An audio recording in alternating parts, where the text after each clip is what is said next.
Hello বন্ধুরা, তোমরা সব কেমন আছো? তো আজকে আবারও চলে এসেছি তোমাদের সামনে ছোটখাটো একটা মিনি ব্লগ। তো দেখো এখানে কিন্তু তোমাদের সামনে ফার্স্ট ঢং করে নিলাম। একটু ঢং করতে করতে মনে পড়লো চলো আজকের একটু শাড়ি পরাই যাক, কারণ আজ ছিল অন্নপ্রাশন বাড়ি নিমন্ত্রণ।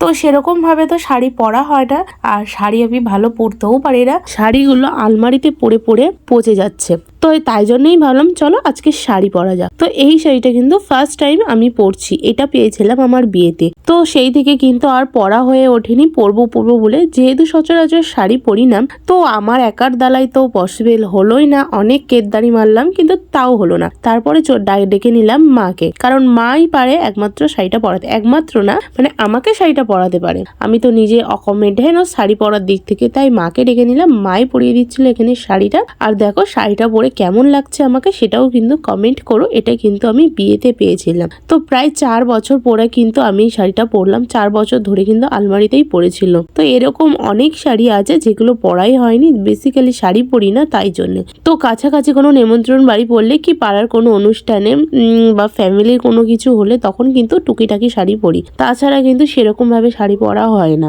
তো অন্নপ্রাশন বাড়িটা ছিল দিনের বেলা, তাই আর বেশি মেকআপ করলাম না। যেহেতু রোদের মধ্যে দিয়ে যাব, খুব দূরে না, সামনে প্রায় বাড়ির থেকে 2 মিনিটের দূরত্ব, তাই একটু সানস্ক্রিন মেখে নিলাম। কারণ বাইরে এখন যা রোদ পড়ছে আর শীত চলে গিয়ে গরম কিন্তু অলরেডি পড়া শুরু হয়ে গিয়েছে, তাই একটু সানস্ক্রিন মেখে নিলাম। তো তারপরে দেখো মেয়েদের যেটা বিয়ের পরে অসম্পূর্ণ থেকে যায় না পড়লে, সেটা হলো সিঁদুর। তুমি যতই পরো না সাজো না কেন, আমার যেন মনে হয় যে সিঁদুরটা না পড়লে ঠিক ভালো লাগে না, আর বিশেষ করে তো শাড়ি পরলে। তো দেখো এখানে একটা, যেহেতু একদম দিনের বেলা কড়া কাঠফাটা রোদে যেতে হবে এখন, তাই জন্য হালকা একটা লিপস্টিক একটু দিয়ে দিলাম। তো দেখো কেমন লাগছে অবশ্যই কমেন্টে জানিও। তো আর কিন্তু বেশি সাজগোজ করব না। তো দেখো আমরা কিন্তু এদিকে সবাই মিলে বেরিয়ে গেছে অন্নপ্রাশন বাড়ি যাওয়ার জন্য। পাড়ার মধ্যে যেহেতু নিমন্ত্রণ, তাই আশেপাশে সবারই কিন্তু নিমন্ত্রণ ছিল, সবাই কিন্তু একসাথেই গেলাম। আর এদিকে দেখো আমরা খেতে বসে গেছি। এদিকে দিয়ে দিয়েছে বেগুনি আর নিয়ে আসছে ডাল।